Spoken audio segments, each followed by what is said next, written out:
Welcome to this episode of Clutch Time, where we bring you the sports topics and give you our opinions on it. I'm Jeremy Culver. And I'm Carl Farron. In the professional world of sports, there's a lot of deals being made, but here at the college level, spring sports are just getting into the thick of things. Let's get to some Hawk Talk.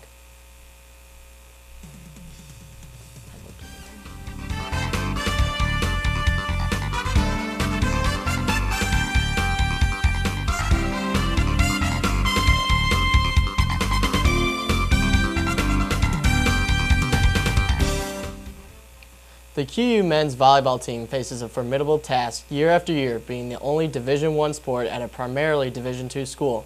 Last year's 2011, 22, and 14 season was the first winning season the Hawks had had since 2002.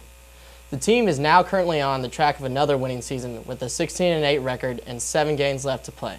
But is this really a winning record when they are 0-6 in their conference, Jeremy? Carl, you play soccer here, right? Yes, I do. Would you ever say that your team had a successful season if you had 0 wins in your conference? No, because that's the whole point of the season. Exactly. So I congratulate the volleyball team on last year's season. They did really well, and it looks like they're about to do another back season where they're going to have another winning record. But the main point of a season is to defeat your conference rivals, conference teams, and if you're not going to do that, then I just can't say that's a good record. Well, you're right. The team is taking baby steps forward. Like I said before, the 2002 was the last winning season before last year. So I mean, when getting a winning season, you're on track, but you need to. The whole point is to win your conference. I mean, the soccer team, they won their conference, and then all the other athletic teams, they talk about, getting to their conference. It's all about winning the conference finals, and then after that, it's about getting to the NCAA tournament. Yeah, and I really think the volleyball team will, at some point, start to win their tournament games, because you're not going to get shut out every season, year in, year out, if you're going to start building that winning record. And we're seeing last year they got a winning record, and they're on pace to get another one. So eventually they're going to start winning those games. But you know just as well as I do, that volleyball team is hungry. They're wanting to get better records. They're wanting to do better. And seeing that 0 in their conference win is going to be motivation for, if not this team, to at least get another win this year, to get some wins next year and start to build and get even. Well, something that's looking good for the team, actually, is that there's 7 games left, and they're all at home, and you see that they have a 9-1 record. 6 of those 7 games are conference games, so maybe with that great home record that they have, they could pull out a few wins, a few conference wins there. That will be a good thing, and it is a good thing that they're going to play home for the rest of the season. Last episode, we talked about the rough opening to the Hawks baseball and Lady Hawks softball seasons. The season still hasn't had that turnaround for either team. It is still early in the season with a lot of games left to be played. So, Carl, which team do you think can still turn it around? Well, actually, Jeremy, both have a chance, because their records weren't good at the very beginning of the season with the opening tournaments. But if you look at their records now, baseball is even 7-7, and softball is 12-13. Softball still has the opportunity to turn around, but I think baseball has the better chance to go farther, maybe get to the tournament and have the overall better record. Well, the baseball also opened up being picked to win the GLVC, placing first place, and they're coming off of last year where they played just as well. So I too also think that baseball will have that opportunity. The girls' team, in my opinion, are kind of surprising me. I thought they were going to have a step back, as we talked last episode, with losing Tori Bunzel to graduation. And I thought this would be the rebuilding year, and we might see a bad record, but it's not going to be a reflection on what the team can bring in the future. And they're actually starting to do well. And the men's record, it's deceiving. They haven't played a game at home yet, and they're about to finally. So we'll start to see as the season rolls on. It still is early for both teams, and we'll see what's going to happen in the future with them. He offers some good points. Both teams are very young, and I feel like that baseball, they're only placed so high because they won the GLVC tournament last year, and they made it to the NCAA tournament. But it's just a numbers game because there's a lot of young guys on the team, so they have a tough challenge, to make it back to that spot when they lost so many seniors from last year. And that's the one thing you have to look at with both teams. Both teams are really young. Both teams are still trying to replace that seniority we have with the young leadership of sophomores and freshmen. And sometimes even the juniors that are playing now did not get much playing times last year. So though they're upperclassmen, they're still new to the field. So as the season progresses, it's going to look better. We'll probably come back in a couple of weeks and say that the teams have turned around their seasons and they finally are doing well. But as of right now, it's still rough to look at. We would like to thank our special guest for this segment, Coach LaTour of the men's and women's tennis team, for joining us today to discuss this past weekend. Both the QU men's and women's tennis teams open up their spring season here at home this past Sunday. Unfortunately, the women suffered an 8-1 loss, while the men were shut down in a 9-0 loss to a very tough University of Nebraska Kearney team. What does this kind of defeat mean for the rest of the season, Coach? Oh, I don't think it means that we're off to a bad start. We've had some matches prior to this home opener that we were actually really successful in February, so I think we're going to look back on those that are going to carry us forward. We've never played Nebraska Kearney before. I really wasn't sure what kind of competition they were going to bring to us. They were very, very good, and probably a team that we're not quite their level just yet. But those kind of matches don't necessarily result in a negative forecast for the season as much as it might fuel us to do a little bit better.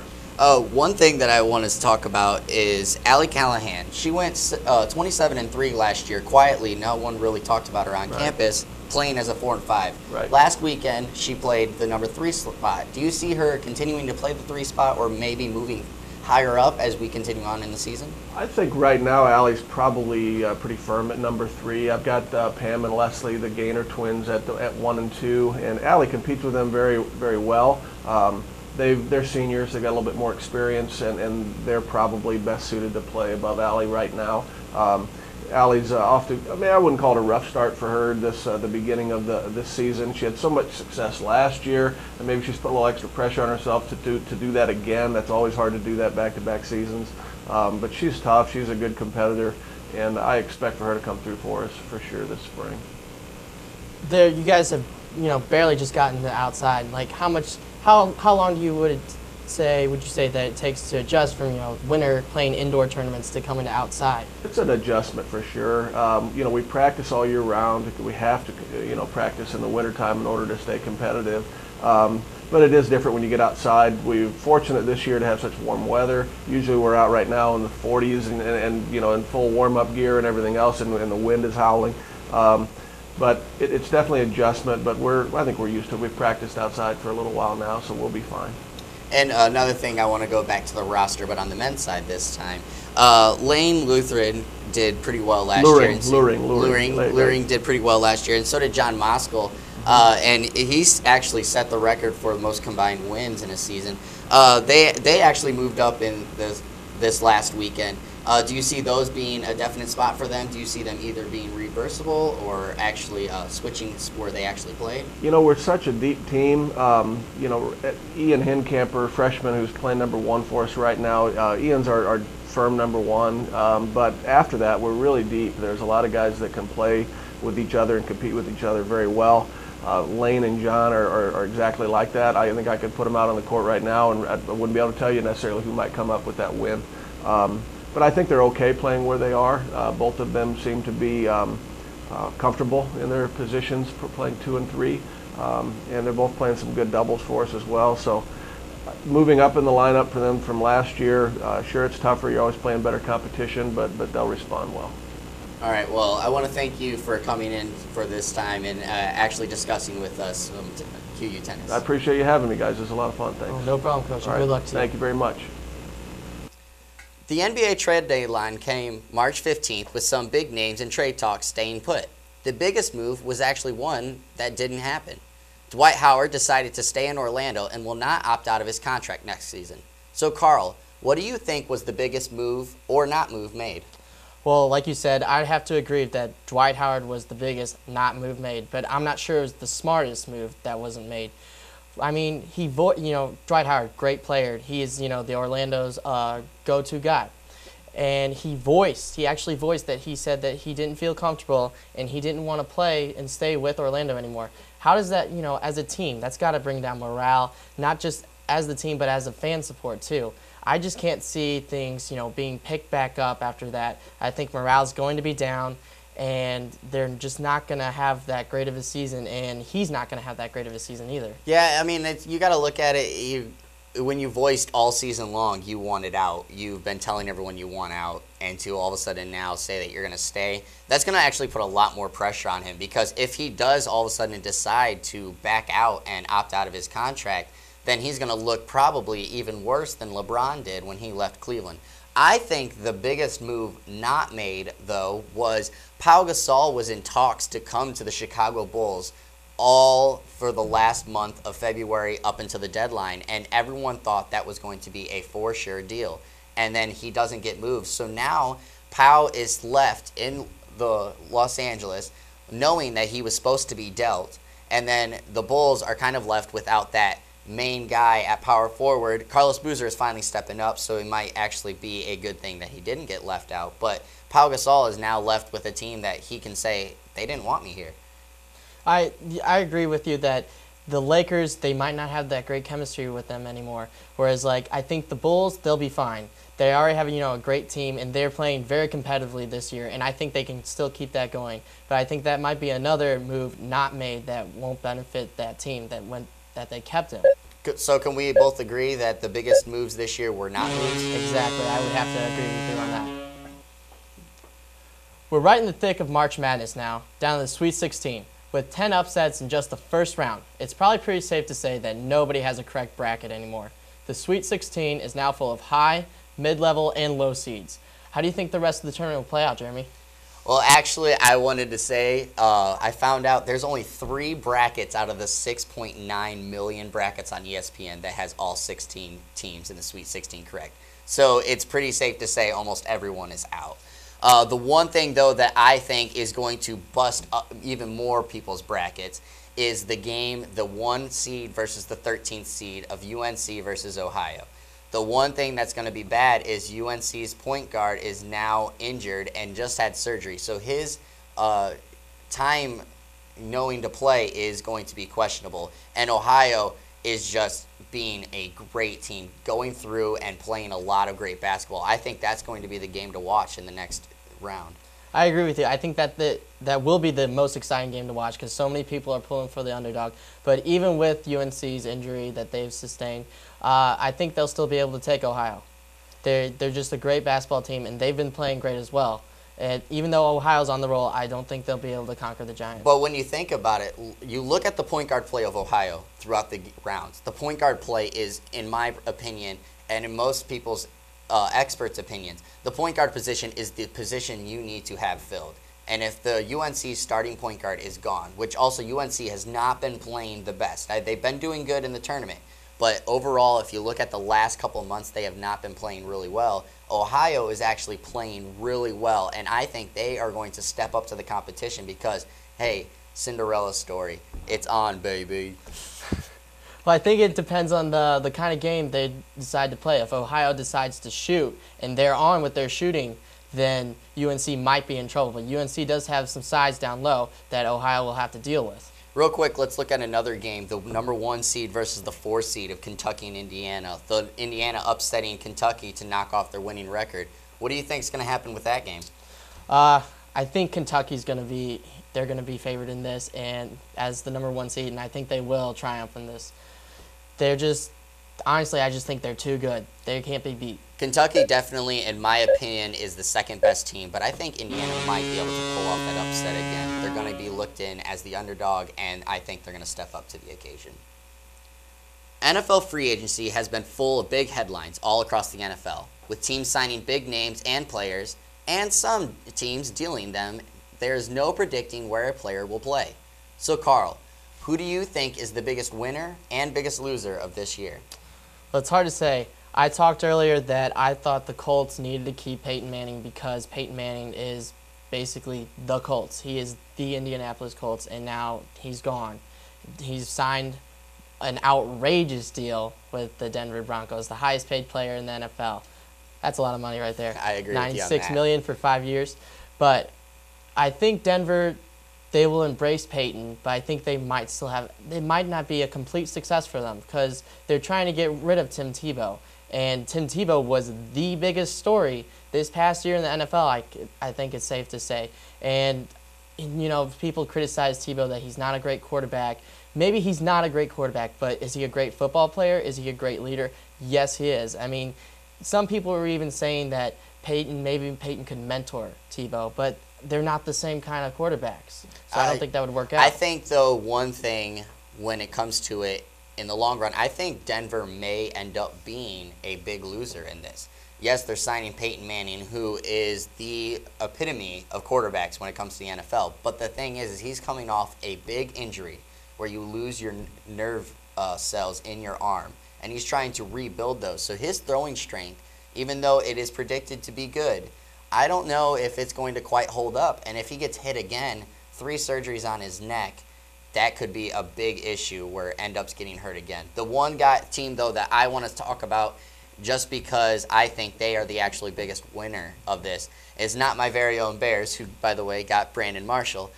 It's the Tampa Bay Buccaneers. They went out, and I don't think anyone had them picking out going to get 2 top cornerbacks while also signing the biggest wide receiver free agent, Vincent Jackson, this offseason. They definitely, they made some big moves there. And hopefully, for them, that could, I think those moves could change it around because they haven't been that strong in the past couple of years. But signing those 3 big players, those are the type of deals that can change the season around, that can give that team an extra edge. And you look at it, they were really well without Vincent Jackson, and now they signed another receiver. It's going to be insane. Now let's get to my favorite part of the show, our buzzer beaters. The New York Knicks have been quite a story this year in the NBA. The team had less than a 500 record up until Linsanity began February 4th, and Jeremy Lin led the Knicks on a 7-game win streak without the help of Carmelo Anthony and other main players. Once the win streak came to an end, though, and with the return of Carmelo Anthony and the other Knicks stars, the team went on a 500-game streak, trading wins and losses back and forth. As that came to an end, over a span of 6 games, the team struggled to introduce the returning players into Linsanity. The team's struggles took a turn for the worse, and the Knicks went on a 6-game losing streak. The streak ended when head coach Mike D'Antoni resigned right before a game against the Portland Trail Blazers. Assistant coach Mike Woodson stepped up for the game, and the Knicks beat Portland by over 40 points, while the stats were spread out all over the score sheet.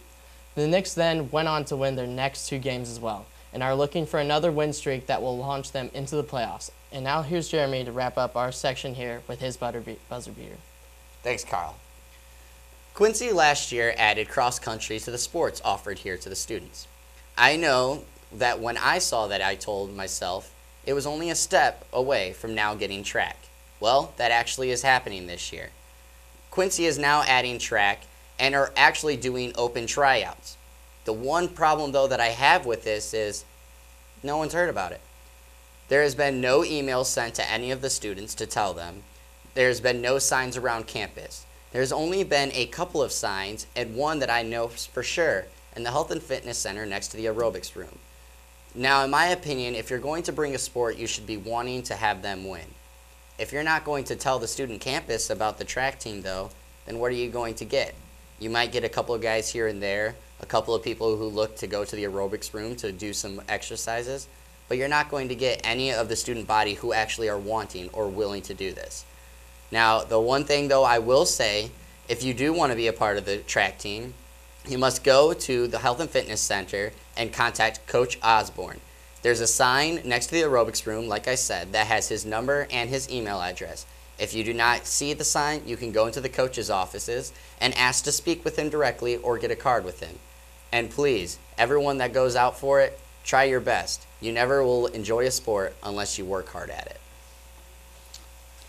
That is it for today's episode of Clutch Time. For Clutch Time, I am Jeremy Colbert. And I'm Carl Farron.